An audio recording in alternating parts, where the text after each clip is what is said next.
Comrade Tito departed the world of the living at a time when both his country and his movement needed him most. Both needed him because despite the temptations which have captured some among us, he remained the true revolutionary cadre formed during the years of struggle to defeat the apartheid crime against humanity. As we contemplate what we should do to honor that principled revolutionary and true patriot, Comrade Tito Mboweni, I have no hesitation in saying that we must serve as unwavering activists for the realization of these last two strategic tasks, which Tito considered to be of primary importance. I speak here of the pioneer inclusive national dialogue, which will enable the people to speak freely about the South Africa they want. I also speak of the historic and urgent task to defend the democratic revolution and its leader, the ANC. We come again to Fact About Africa. This is Fact About Africa, and as we promised, that we continue to uncover and to show you everything which is being hardened and which is so latest for you people of Africa, young African brothers and sisters. So we come again, join with us. This is a good journey of enjoyment. So let's go directly to the point. So, the Thabo Mbeki Foundation, as confirmed, is that the former president was snubbed from speaking at former finance minister Tito Mboweni funeral on Saturday last week. According to the foundation, Mboweni families approached the former president with a special request. They asked that he prepare and deliver a tribute at the funeral as Mboweni final wish. Mbeki leads a snippet of what would have been in his speeches. So if you listen to it, listen till the end, you will get what I wish you to get. So enjoy the video and don't forget to subscribe. The esteemed Mboweni family, Your Excellency President Cyril Ramaphosa, comrades and fellow mourners. It is with a great sense of humility that I stand here today to say farewell to a distinguished son of our people, Tito Titus Mboweni, whom we shall forever honor as a revolutionary, a comrade, and a friend. I say this because members of the Mboweni family informed me a few days ago that in his written directives about this funeral, Comrade Tito said I should be one of the speakers. I therefore stand here today to say but a few words in order to respect the wishes of the departed. But before I say anything further, I take this opportunity to thank the highly respected Mr. Seth Palatsi for accompanying me as we drove here during the early hours of this morning from Johannesburg. I mention this because Seth Palatsi was determined to come here today to convey his personal farewell to his comrade Tito Mboweni, as well as communicate the heartfelt condolences of the staff and family of the Thabo Mbeki Foundation, to which both he and Tito belong.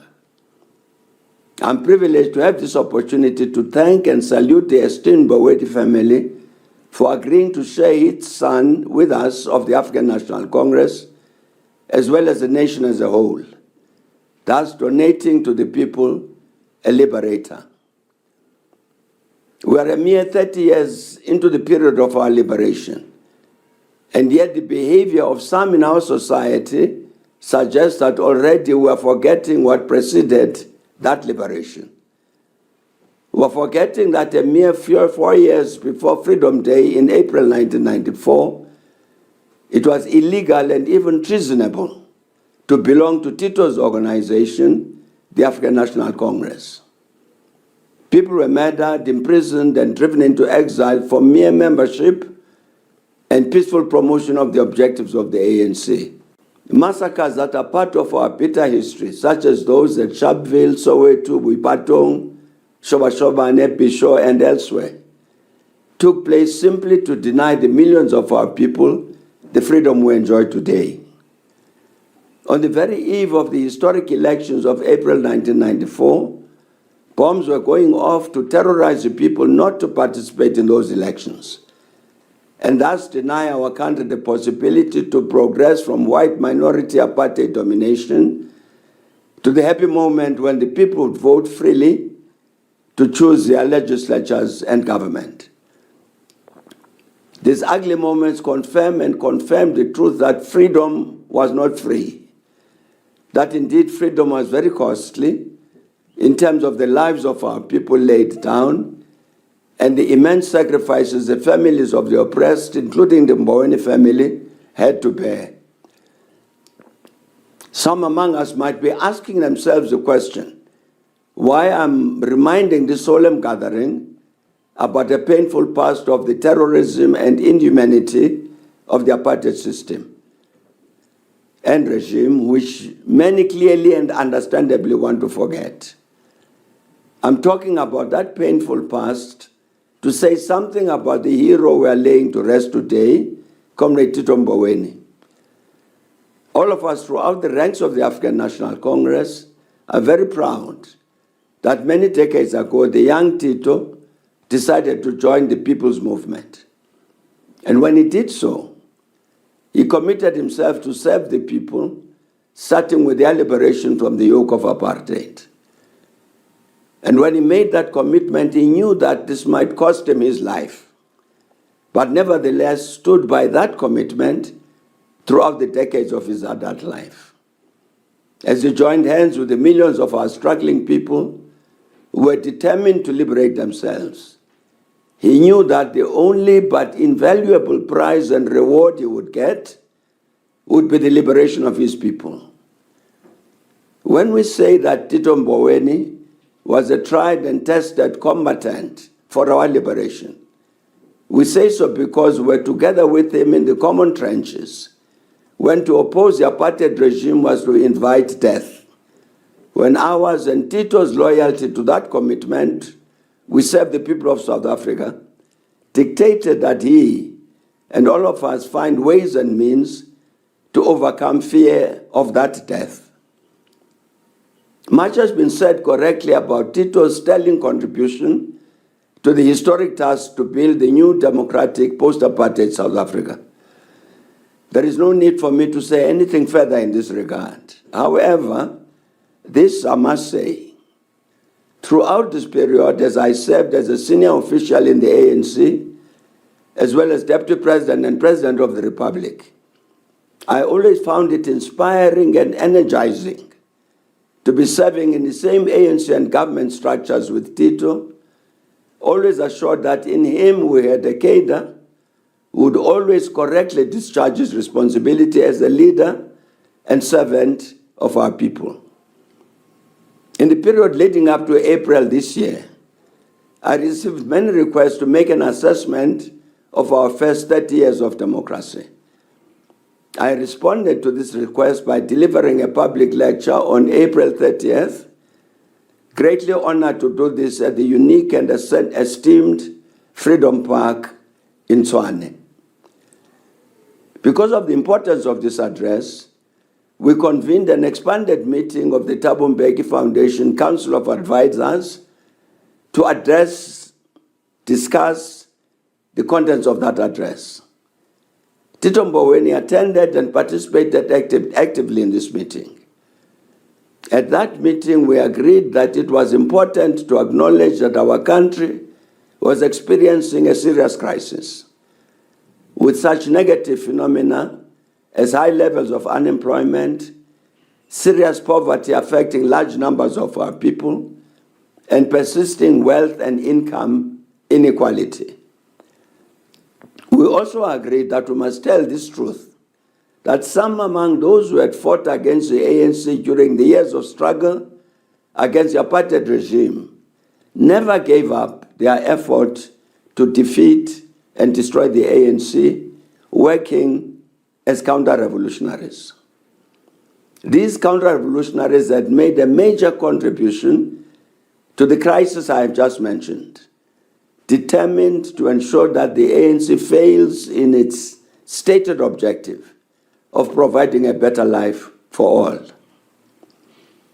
Together with Comrade Tito, we agreed that so serious was the crisis situation I've mentioned that it was absolutely imperative that our nation as a whole should engage in a truly inclusive and first ever national dialogue to answer the questions: how do we pull our country out of its crisis, and what do we want South Africa to look like tomorrow?